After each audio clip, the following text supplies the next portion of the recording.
Item ಯಾವುದೇ ಇರಲಿ try ಮಾಡಿ Aachi chicken masala. Aachi chicken masala. Ashirwad PG ಮಾಲೀಕನ ದರ್ಪದ ಬಗ್ಗೆ ಗ್ಯಾರಂಟಿ ನ್ಯೂಸ್ ವರದಿಯನ್ನ ಮಾಡಿದೆ. Ashirwad PG background check ಮಾಡಿದೆ ನಿಮ್ಮ ಗ್ಯಾರಂಟಿ ನ್ಯೂಸ್. ಯಾವುದೇ ಲೈಸೆನ್ಸ್ ಇಲ್ಲದೆ ರೆಸಿಡೆನ್ಷಿಯಲ್ ಏರಿಯಾದಲ್ಲಿ ಪಿಜಿ ಇಟ್ಟಿದ್ದಾನೆ ಈತ. ತಿಂಗಳಿಗೆ ಲಕ್ಷಾಂತರ ಹಣ ಬಾಡಿಗೆ ಪಡಿತಾನೆ ಈ ಪಿಜಿ ಮಾಲೀಕ ಇಬ್ರಾಹಿಂ. ಜಿಬಿಎ ಹೆಲ್ತ್ ಇನ್ಸ್ಪೆಕ್ಟರ್ ಪರಿಶೀಲನೆ ಮಾಡಿದ್ರು, ಮಾಹಿತಿ ಇರಲಿಲ್ವಾ? ಹಾಗಾದ್ರೆ ಲೈಸೆನ್ಸ್ ಇಲ್ಲದೆ ಪಿಜಿ ನಡೆಸ್ತಾ ಇರುವ ಬೇರೆ ರಾಜ್ಯದ ವ್ಯಕ್ತಿ, ನಮ್ಮ ರಾಜ್ಯದವನಲ್ಲ ಈತ. ರಾಜಾರೋಷವಾಗಿ ಅಕ್ರಮವಾಗಿ ಹಣ ಸಂಪಾದನೆ ಮಾಡ್ತಾ ಇದ್ದಾನೆ ಈ ಇಬ್ರಾಹಿಂ. ಈಗ ಇಬ್ರಾಹಿಂಗೆ ನೋಟಿಸ್ ಕೊಡೋದಕ್ಕೆ ಜಿಬಿಎ ಮುಂದಾಗಿದೆ. ಯಾವಾಗ ಗ್ಯಾರಂಟಿ ನ್ಯೂಸ್ ಈ ಪಿಜಿಯ ಬ್ಯಾಕ್ ಗ್ರೌಂಡ್ ಅನ್ನ ಚೆಕ್ ಮಾಡ್ತು, ಆಗ ಗೊತ್ತಾಗಿದ್ದು ಇವರಿಗೆ ಲೈಸೆನ್ಸ್ ಇಲ್ಲ ಅಂತ ಹೇಳಿ. ಇದರ ಬಗ್ಗೆ ನಿರಂತರವಾಗಿ ನಿಮ್ಮ ಗ್ಯಾರಂಟಿ ನ್ಯೂಸ್ ಸುದ್ದಿಯನ್ನ ಬಿತ್ತರಿಸ್ತು. ಆಗ ಜಿಬಿಎ ಎಚ್ಚೆತ್ತುಕೊಂಡಿದೆ, ಈಗ ಕ್ರಮ ತೆಗೆದುಕೊಳ್ಳೋದಕ್ಕೆ ಮುಂದಾಗಿದೆ. ಅಲ್ಲಿವರೆಗೂ ಜಿಬಿಎ ಕೂಡ ಸೈಲೆಂಟ್ ಆಗಿತ್ತು. ಹಾಗಾದ್ರೆ ಇಂಥ ಲೈಸೆನ್ಸ್ ಇಲ್ಲದ ಪಿಜಿಗಳು ಬೆಂಗಳೂರಿನಲ್ಲಿ ಎಷ್ಟು ಇರಬಹುದು ಅನ್ನೋ ಪ್ರಶ್ನೆ ನಮ್ಮನ್ನ ಕಾಡ್ತಾ ಇದೆ. ಈಗ ಎಷ್ಟಿರಬಹುದು? ಒಬ್ಬ ಅನ್ಯ ರಾಜ್ಯದಿಂದ ಬಂದಂತ ವ್ಯಕ್ತಿ ಬೆಂಗಳೂರಿನಲ್ಲಿ ಒಂದು ರೆಸಿಡೆನ್ಷಿಯಲ್ ಏರಿಯಾದಲ್ಲಿ ಒಂದು ಲೇಡೀಸ್ ಪಿಜಿ ಓಪನ್ ಮಾಡಿ, ಅದು ಕೂಡ ಲೈಸೆನ್ಸ್ ಇಲ್ಲದೆ ಲಕ್ಷಾಂತರ ರೂಪಾಯಿ ಬಾಡಿಗೆ ಪಡಿತಾನೆ ಅಂತ ಅಂದ್ರೆ ಅದು ಕೂಡ ಸೇಫ್ ಕೂಡ ಇಲ್ಲ, ಅಲ್ಲಿ ಸೇಫ್ಟಿ ಕೂಡ ಇಲ್ಲ ಹೆಣ್ಣು ಮಕ್ಕಳಿಗೆ. ಅಂತ ಒಂದು ಕೆಟ್ಟ ಪಿಜಿ ನಡೆಸ್ತಾ ಇದ್ದಾನೆ ಅಂತ ಅಂದ್ರೆ ಈ ವಿಚಾರ ಯಾರಿಗೂ ಗೊತ್ತಿಲ್ವಾ? ಸ್ಥಳೀಯ ಪೊಲೀಸರಿಗೆ ಗೊತ್ತಿಲ್ವಾ? ಪೊಲೀಸ್ನವ್ರಿಗೆ ಗೊತ್ತಿಲ್ಲದೆ ಒಂದು ನಾಯಿನೂ ಕೂಡ ಓಡಾಡೋದಕ್ಕೆ ಸಾಧ್ಯ ಇಲ್ಲ. ಬೆಂಗಳೂರಲ್ಲಿ ಒಂದು ನಾಯಿ ಕೂಡ ಓಡಾಡೋದಕ್ಕೆ ಸಾಧ್ಯ ಇಲ್ಲ. ಅಂತದ್ರಲ್ಲಿ ಲೈಸೆನ್ಸ್ ಇಲ್ಲದೆ ಒಂದು ಪಿಜಿ ನಡೀತಾ ಇದೆ, ಅದು ಅನ್ಯ ರಾಜ್ಯದ ವ್ಯಕ್ತಿ ನಡೆಸ್ತಾ ಇದ್ದಾನೆ. ಈ ವಿಚಾರ ಸ್ಥಳೀಯ ಪೊಲೀಸ್ನವ್ರಿಗೆ ಗೊತ್ತಿಲ್ವಾ ಅಂತ ಅಂದ್ರೆ ನಂಬೋದಕ್ಕೆ ಸಾಧ್ಯನೇ ಇಲ್ಲ.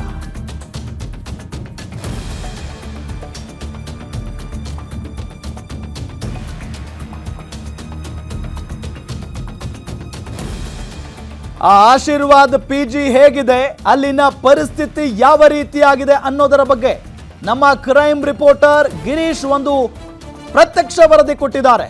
ನೋಡೋಣ ಬನ್ನಿ. ಬೆಂಗಳೂರಿನ ಯಶವಂತಪುರ ಬಳಿಯ ಮತ್ತಿಕೆರೆಯ ಪಿಜಿ ಬಳಿ ನಾನಿದ್ದೇನೆ. ನೀವೆಲ್ಲರೂ ಕೂಡ ನೋಡಿದ್ದೀರಾ ಯಾವ ರೀತಿ ಆ ಓನರ್ ಬಿಹೇವ್ ಮಾಡಿದ್ರು ಅಂತ. ನಿಮಗೆ ಆ ಒಂದು ಬಿಲ್ಡಿಂಗ್ ಅನ್ನ ತೋರಿಸ್ತಾ ಹೋಗ್ತೀನಿ. ನೋಡಿ, ಹೋಗ್ತಾ ಇದ್ದಾರೆ ದಂಪತಿಗಳು. ಇವರೇ ನೆನ್ನೆ ಆ ರೀತಿಯ ಒಂದು ಕೃತ್ಯವನ್ನ ಮಾಡಿದ್ರು, ಅದರಲ್ಲಿ ಯಾವುದೇ ಅನುಮಾನವಿಲ್ಲ. ಮೊಬೈಲ್ ವಿಚಾರವಾಗಿ ಈಗಾಗಲೇ ಕ್ಷಮೆಯನ್ನು ಕೂಡ ಕೇಳಿದ್ದಾರೆ. ಆದರೆ ಈ ಪಿಜಿಯನ್ನ ಏನ್ ನಡೆಸ್ತಾ ಇದ್ದಾರೆ, ಇದಕ್ಕೆ ಯಾವುದೇ ರೀತಿಯ ಒಂದು ಲೈಸೆನ್ಸ್ ಇಲ್ಲ ಅಂತ ಏನು ಇಲ್ಲಿನ ಅಥವಾ ವಾರ್ಡ್ ನಂಬರ್ 36 ಏನಿದೆ ಇದರ ಅಧಿಕಾರಿಯೊಬ್ರು ಹೇಳಿದ್ದಾರೆ. ಜಿಬಿಎ ಅಧಿಕಾರಿಗಳು ಕೂಡ ಸ್ಥಳದಲ್ಲಿ ಏನು ಬಂದಿದ್ದಾರೆ, ಅವರು ಕೂಡ ಚೆಕಿಂಗ್ ಅನ್ನ ಮಾಡ್ತಾ ಇದ್ದಾರೆ, ಪರಿಶೀಲನೆಯನ್ನ ಮಾಡ್ತಾ ಇದ್ದಾರೆ. ಯಾವುದೇ ರೀತಿಯ ಒಂದು ಲೈಸೆನ್ಸ್ ಅನ್ನ ಇವರು ಜಿಬಿಎ ಅಥವಾ ಬಿಬಿಎಂಪಿ ವ್ಯಾಪ್ತಿಯಲ್ಲಿ ತೆಗೆದುಕೊಂಡಿಲ್ಲ. ಅನಧಿಕೃತವಾಗಿ ಈ ಒಂದು ಪಿಜಿಯನ್ನ ನಡೆಸ್ತಾ ಇದ್ದಾರೆ. ಹೀಗಾಗಿ ಈ ಒಂದು ಪಿಜಿಯಲ್ಲಿ ಲೇಡಿ ಸೆಕ್ಯೂರಿಟಿ ಗಾರ್ಡ್ ಕೂಡ ಇಲ್ಲ, ಅಥವಾ ಯಾರು ಜೆಂಟ್ಸ್ ಸೆಕ್ಯೂರಿಟಿ ಗಾರ್ಡ್ ಕೂಡ ಇಲ್ಲ. ಯಾವುದೇ ರೀತಿಯ ಬಯೋಮೆಟ್ರಿಕ್ ಗೇಟ್ ಸಿಸ್ಟಮ್ ಕೂಡ ಇಲ್ಲ. ಅಂದ್ರೆ ಈಗಾಗಲೇ ಏನು ಬೆಂಗಳೂರು ಪೊಲೀಸ್ ಇಲಾಖೆ ಏನಿದೆ ಆ ಒಂದು ನಿರ್ದೇಶನವನ್ನ ಹೊರಡಿಸಿದೆ. ಯಾಕಂದ್ರೆ ಈಗಾಗಲೇ ಕುಂದಲಹಳ್ಳಿಯಲ್ಲಿ ಯಾವ ರೀತಿ ಒಂದು ಘಟನೆ ಆಯ್ತು, ಒಬ್ಬ ಹುಡುಗ ಬಂದು ಒಂದು ಹುಡುಗಿಯ ಕತ್ತನ್ನ ಕುಯ್ದು ಆಕೆಯನ್ನ ಬರ್ಬರವಾಗಿ ಹತ್ಯೆಯನ್ನ ಮಾಡ್ತಾನೆ. ಆ ಒಂದು ಪ್ರಕರಣ ಅಥವಾ ಘಟನೆ ಆದ ನಂತರದಲ್ಲಿ ಸಾಕಷ್ಟು ರೀತಿಯ ಒಂದು ಮುಂಜಾಗ್ರತಾ ಕ್ರಮವನ್ನ ಮಾಡಲಿಕ್ಕೆ ಬೆಂಗಳೂರು ಪೊಲೀಸರು ಕೆಲವೊಂದು ಕ್ರಮಗಳನ್ನ ತೆಗೆದುಕೊಂಡಿದ್ರು. ಅದರಲ್ಲಿ ಅತಿ ಪ್ರಮುಖವಾಗಿ SOP ಯನ್ನ ಏನು ಹೊರಡಿಸಿದ್ರು. ಅದರಲ್ಲಿ ಅತಿ ಪ್ರಮುಖವಾಗಿ ಏನು ಸೆಕ್ಯೂರಿಟಿ ಸಿಸ್ಟಮ್ ಅಂತ ಹೇಳಿದ್ರೆ ಅಲ್ಲಿ ಬಯೋಮೆಟ್ರಿಕ್ ಲಾಕ್ ಇರಬೇಕು, ಅದೇ ರೀತಿ CC ಕ್ಯಾಮ್ರಾಗಳಿರ್ಬೇಕು, ಲೇಡಿ ಸೆಕ್ಯೂರಿಟಿ ಅಥವಾ ಜೆಂಟ್ಸ್ ಸೆಕ್ಯೂರಿಟಿ ಇರಬೇಕು. ಇದ್ಯಾವುದೂ ಇಲ್ಲ. ಅದರಲ್ಲೂ ಕೂಡ ಅತಿ ಪ್ರಮುಖವಾಗಿ ಒಂದು ಫೈರ್ ಎಕ್ಸ್ಟಿಂಗ್ವಿಷರ್ ಕೂಡ ಅಲ್ಲಿ ಏನು ಕಾಣ್ತಾ ಇಲ್ಲ. ಇದನ್ನ ಬಿಟ್ರೆ ಯಾವುದೇ ರೀತಿಯ BBMP ಅಥವಾ GBA ಇಂದ ಲೈಸೆನ್ಸ್ ಅನ್ನು ತೆಗೆದುಕೊಳ್ಳದಿಲ್ಲ ಅನಧಿಕೃತವಾಗಿ ಉತ್ತರ ಪ್ರದೇಶ ಅಥವಾ ಕೇರಳ ಮೂಲದ ಈ ಇಬ್ರಾಹಿಂ ಎನ್ನುವ ದಂಪತಿ ಏನಿದ್ದಾರೆ ಇವರಿಬ್ಬರು ಕೂಡ ಈ ಒಂದು ಪಿಜಿಯನ್ನು ನಡೆಸ್ತಾ ಇದ್ದಾರೆ.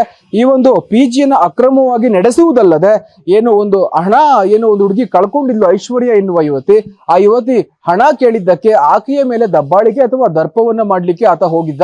ನಂತರದಲ್ಲಿ ಆ ಹುಡುಗಿ ಏನು ಪೊಲೀಸ್ ಠಾಣೆಗೆ ಕಂಪ್ಲೇಂಟ್ ಅನ್ನ ಕೊಡೋಕೆ ಹೋದ್ರೆ ಅಲ್ಲಿಯೂ ಕೂಡ ಅಂದ್ರೆ ಪೊಲೀಸ್ ಸ್ಟೇಷನ್ ಒಳಗಡೆ ಆಕೆಯ ಹಾಗೂ ಆಕೆಯ ಸ್ನೇಹಿತ ಏನಿದ್ದಾರೆ ಆತನ ಮೇಲೆಯೂ ಕೂಡ ಎರಗಿ ಏನು ಒಂದು ರೀತಿಯಲ್ಲಿ ಹೇಳ್ಬೇಕು ಅಂದ್ರೆ ಮೃಗದಂತೆ ಎರಗದ ಅಂತಾನೆ ಹೇಳ್ಬೋದು. ಯಾಕಂದ್ರೆ ರಿಪೋರ್ಟರ್ ಆಗಿರುವ ನನ್ನ ಬಳಿ ಆತ ಆ ರೀತಿ ಬಿಹೇವ್ ಮಾಡ್ದ ಅಂತ ಅಂದ್ರೆ ಇನ್ನು ಇಲ್ಲಿ ಯಾವ ರೀತಿ ಆತ ವರ್ತನೆ ಮಾಡಿದ್ದ ಅನ್ನೋದು ನೀವು ನೋಡಿರ್ತೀರಾ.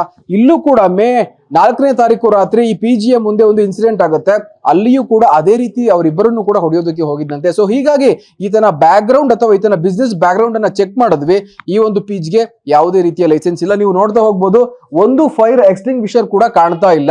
ಈಗಾಗಲೇ ಪಿಜಿಯಲ್ಲಿ ಸಾಕಷ್ಟು ಇನ್ಸಿಡೆಂಟ್ ಗಳು ಆಗ್ತಾ ಇದೆ, ಆದರೂ ಕೂಡ ಒಂದು ಸೇಫ್ಟಿ ಇಲ್ಲ, ಯಾವುದೇ ರೀತಿಯ ಸೇಫ್ಟಿ ಮೆಜರ್ಮೆಂಟ್ಸ್ ಇಲ್ಲ. ಹೀಗಾಗಿ ಈತನ ವಿರುದ್ಧ ಸರಿಯಾದ ಕಾನೂನು ಕ್ರಮವನ್ನು ತೆಗೆದುಕೊಳ್ಳಬೇಕು ಅಂತ ಹೇಳಿ ನಾವು ಪೊಲೀಸ್ ಇಲಾಖೆಗೂ ಕೂಡ ಅರ್ಜಿಯನ್ನು ಕೊಟ್ಟಿದ್ದೀವಿ. ಅದೇ ರೀತಿ GBA ಅವ್ರಿಗೂ ಕೂಡ ಒಂದು ಅರ್ಜಿಯನ್ನು ಕೊಟ್ಟಿದ್ದೀವಿ. ಹೀಗಾಗಿ GBA ಅಧಿಕಾರಿಗಳು ಕೂಡ ಏನು ಸ್ಥಳಕ್ಕೆ ಬಂದು ಒಂದು ಪರಿಶೀಲನೆ ಮಾಡಿದ್ದಾರೆ.